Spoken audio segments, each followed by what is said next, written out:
Today we're going to be talking about Asmodeus, a being often synonymous with temptation and lust. To understand his origins and the multifaceted roles he plays in various religions and mythological texts. And we're starting now. So Asmodeus is quite the legendary figure and is shrouded in an aura of mystery and is often synonymous with the sin of lust. And he makes for a pretty enthralling topic. This suave and seductive prince of demons hails from a lineage as old as time itself, tracing his roots back to ancient religious and mythological lore. But what is it that makes Asmodeus stand out in the demonic pantheon?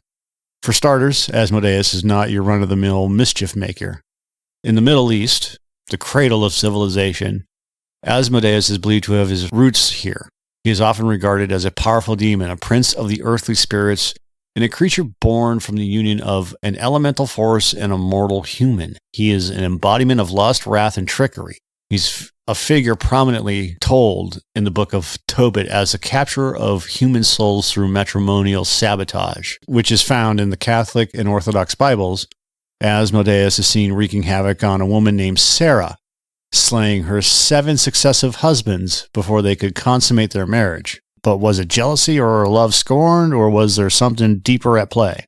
Well, let's tell you the story. There was a man named Tobit. He was a devout Israelite of the tribe of Naphtali. He often went to Jerusalem to worship and regularly gave 3/10 of his produce to the temple and other good causes. This righteous man, however, like Job, appears to receive only misfortune in return for his piety. He and his family are deported to Nineveh as captives of the Assyrians, but unlike the other exiles, they continue to adhere to the strict dietary regulations of the law. Temporarily, Tobit is the recipient of good fortune as one of Shalmaneser's stewards. During this period, Tobit judiciously entrusted a large sum of his money to a friend in Media. Tobit continued to live a pious life, doing deeds of charity to his brethren, and particularly in giving proper burial to a member of the Jews who were slaughtered by the Assyrian kings. The latter activity of Tobit became known to Sennacherib, and Tobit was forced to flee for his life, leaving behind all of his property and wealth. However, Tobit continued in his acts of righteousness, and on one occasion buried the body of a Jewish brother only to receive a cruel reimbursement. Having become unclean through his contact with a dead body, he was forced to sleep outside, where his face became accidentally dirtied by sparrow droppings, which got into his eyes and caused a blindness that physicians were powerless to cure. Like the wife of Job, Tobit's wife ultimately cries out the complaint of her frustrations. Quote, "Where are your charities and your righteous deeds?" Thereupon, Tobit prays in anguish of soul that his life might be taken, for he is convinced it is better to die than to live under the present reproaches. At that same time, some distance away, that same prayer was being uttered by a woman named Sarah, who is the daughter of Raphael, who happened to be a close kinsman of Tobit. Sarah had the misfortune of being loved by the demon Asmodeus, who had slain no less than 7 of her husbands, each on the very night of their wedding before the marriage could be consummated. Sarah was subject to accusations and reproaches, and in her despair, she even contemplated suicide. God sends his angel Raphael to answer the respective prayers of Tobit and Sarah, not by bringing death, but by bringing happiness to all concerned, thus underlying the goodness of his providence. The denouement is initiated by Tobit's decision to inform Tobias, which is his son, about money that he had deposited with his friend in Media some years earlier. Taking opportunity of the occasion to impart some very excellent instructions in righteousness, Tobit informs Tobias concerning the money, and the decision is taken to send Tobias in a quest of the money. A suitable traveling companion is needed, and Tobias chances upon Azarias, who is well qualified and who in reality is just the disguised Raphael. Despite the protestations of Tobias' mother, Anna, the pair set out on their adventuresome journey accompanied by young Tobias' dog. Camping on the banks of the Tigris that night, Tobias is nearly swallowed by a fish as he washes. Azarias directs Tobias to catch the fish, to cut out its heart, liver, and gall, and to store these safely among his gear. As they continue their journey upon the questioning of Tobias, Azarius explains that the organs of the fish are particularly useful for two things. The smoke from the burning heart and liver will drive away evil spirits, and from the gall can be made a salve that will take away the white films from a blind man's eyes. Azarius tells Tobias that he is to take Sarah as his wife. Tobias, however, has already heard of Sarah's plight and is consequently not at all eager to follow the directions of Azarius. But Azarius reminds Tobias of the potency of the fish organs. Tobias's mind is changed. The delightful meeting of Raphael and Tobias occurs next, and in due course the marriage is proposed, and indeed, despite Raphael's warning, takes place the same day. That night, as the couple retire to their bed, Sarah, Raphael, and his wife Edna are all seized with anxiety. Indeed, so pessimistic is the father that when all have retired, he rises secretly and digs a grave for Tobias that he might be buried immediately. A maid is forthwith sent to see whether Tobias is alive or dead. Tobias, however, when he entered the bedchamber, had, as directed, made a fire and placed the heart and liver of the fish on the fire. And the smoke that was produced drove out the demon as had been promised. Tobias and Sarah then had prayed together and had gone to sleep, voluntarily foregoing the consummation of their marriage. The maid found them asleep and reported to Raphael that Tobias was alive and well, upon which Raphael prays a prayer of thanksgiving. The next day, there's a great feast that lasted 14 days. Tobias sends Azarius to Medea to fetch his money and to bring his father's friend to the wedding feast. At this point, there's deep concern by Tobit and Anna at the delayed return of Tobias. Tobit believes that Tobias is well. Anna, however, insists that her boy is dead and is angry with Tobit for trying to deceive her. Meanwhile, Tobias and his new wife, with half of Raphael's wealth, accompanied by Azarius and, of course, Tobias's dog, finally take their leave of Raphael and Edna. Tobias and Azarius run ahead of the entourage in their haste to return home. At this point, Anna sat looking intently down the road for her son. Suddenly, she catches the sight of them in the distance and reports to her blind husband, "Behold, your son is coming." There is much weeping and rejoicing, and of course, the gall salve is applied to Tobit's eyes, and his blindness is removed. At the gate of Nineveh, they meet Sarah and the slaves and cattle that made up part of Raphael's gift. Another week of celebration takes place. Afterward, Tobit and Tobias offer half of Raphael's gift to the good Azarius. Azarius, however, only remarks that thanksgiving is due to God for his goodness. Then he volunteers, "I am Raphael, one of the 7 holy angels who present the prayers of the saints and enter into the presence of the glory of the Holy One." They fall on their faces in fear, but Raphael says not to be afraid. He adds that he was sent by God, but was really only an apparition. The reason why I told that story is because most of the stuff that I found only have like blurbs. Asmodeus, he fell in love with this woman named Sarah. He killed her husbands. And then Raphael came by with this other kid named Tobias. And Raphael and Tobias beat up Asmodeus and imprisoned him in the sands in a desert in Egypt. Okay, well, whatever. I really wanted to tell the story of Tobit, Tobias, Sarah, and Asmodeus. Asmodeus' actions are often imbued with more than just malice. Sometimes he appears as if he's testing the faithful, challenging their devotion or exposing their weaknesses, like a divine litmus test for moral fortitude. Could it be that Asmodeus is merely a tool for some higher purpose, a cosmic game of chess where he moves as the Dark Knight? And let's not limit our demonic fellow to just Judaic texts. Asmodeus has a rich history outside of these religious bounds. In other mythologies, he's sometimes considered the demon of lust, his very name invoking sexual desire and obsession. His dominion extends to gaming and casinos, presiding over a hedonistic empire where fortune favors the bold and the reckless. This air of temptation that follows him like a shadow asks us to question our own susceptibility to the 7 deadly sins.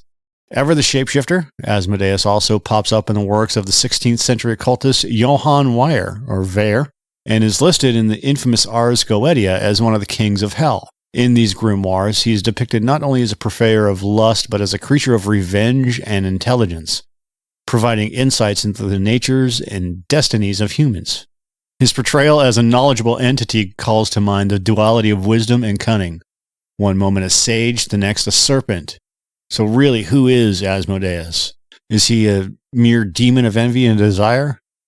Or is he something more profound? a testament to the multifaceted spirit of human mythology. We've already discussed a lot of Asmodeus more in a fictional sense in the politics of hell, but this goes a little bit deeper. His notoriety has roots that trace back even further, woven into the early fabric of Persian mythology under the name Eshma. Eshma is depicted in these lore-infused annals as a wrathful spirit, one of the devas that stands in opposition to the principles of Zoroastrianism. The overarching theme of a confrontational spirit that challenges the forces of good establishes Asmodeus as an archetype for malevolence across cultures. As we shift from ancient Persian context to Jewish demonology, he's often identified as the king of demons, a sort of courtly figure commanding the legions of the damned. His domain is characterized by vice and excess, a theme that usually resonates through the tales of his cunning and his pleasures in confounding the lives of mortals with sins like lust and greed. In the Talmud, the picture of Asmodeus evolves even further, illustrating a creature that not only embodies evil, but also possesses an inclination for wisdom and trickery. Many anecdotes suggest that he even participated in the construction of the Grand Temple of Solomon, using his supernatural abilities for a time to serve rather than subvert. This peculiar enlistment of a demon in a sacred endeavor hints at the complex relationship between good and evil within these mythologies. As time rolls forward to the Middle Ages, Asmodeus becomes a fixture in occult texts that delve into demonology and the categorization of demonic hierarchies. It is within these volumes that his presence is stamped with a seal of authority amongst the denizens of hell.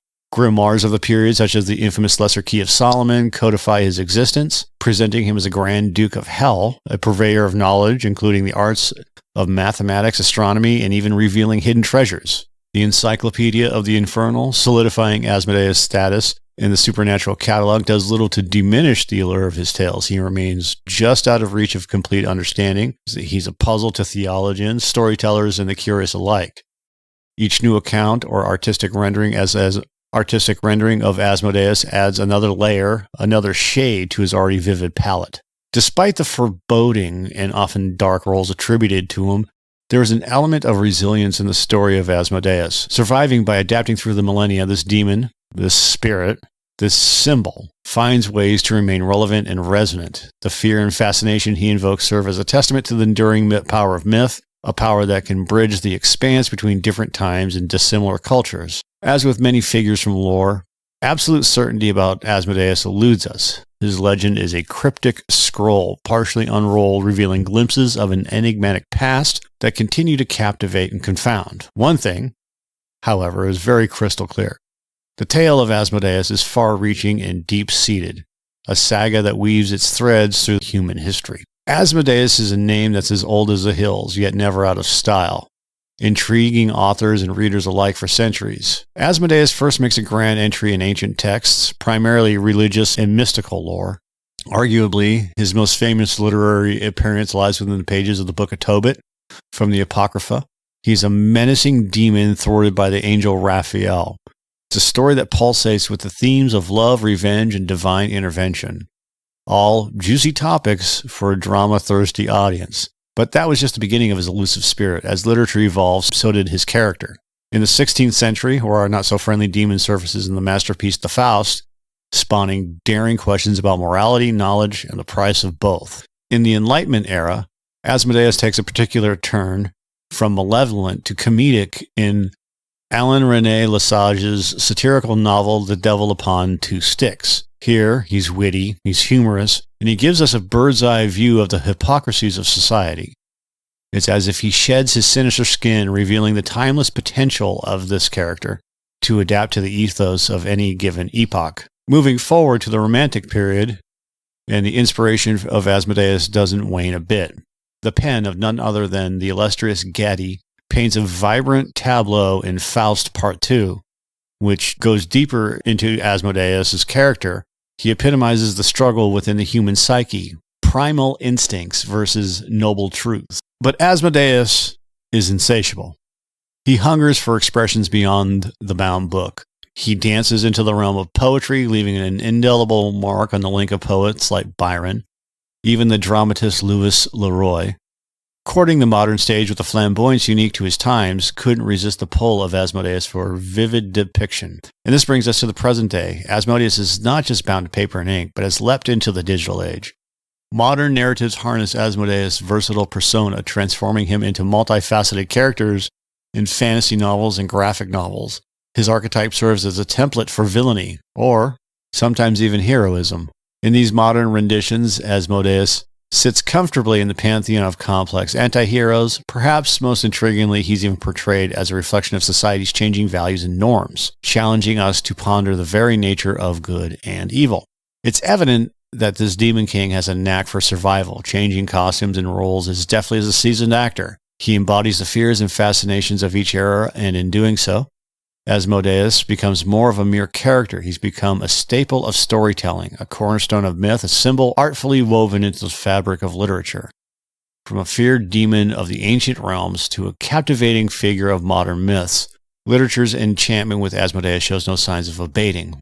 His tale is far from over. Indeed, with each reinterpretation, each retelling, Asmodeus is reborn, a testament to the enduring power of a truly good story. But across the annals of time, the name of Asmodeus always pops up like a persistent whisper from the shadowy cultures of cultural folklore and mythology. As enigmatic as ever, he has worn many faces and played many roles depending on which cultural lens you're looking through. In Jewish folklores and texts, like the Talmud, Asmodeus adopts a slightly altered persona, still a demon, but he holds the reputation for being wiser, mightier, and in some narratives even ascends to king of the demonic realm after the fall of Solomon. His legendary strength and wit add layers and dimensions to his character, symbolizing the fine line between vice and virtue. In Islamic lore, the tale evolves once again, known as Asmodeus. In these stories, his depiction aligns with that of a jinn who possesses free will, similar to humans, and can choose between good and evil.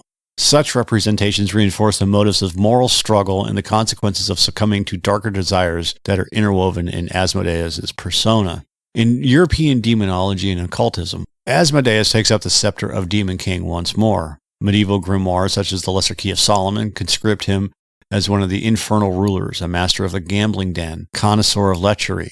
These texts set the stage for the demon's insidious influence on the ideas of sin and redemption, captivating the imaginations of generations. In the Renaissance period, Asmodeus strides into literature and art as a figure that symbolizes the struggle between base desires and the pursuit of higher ethics and values.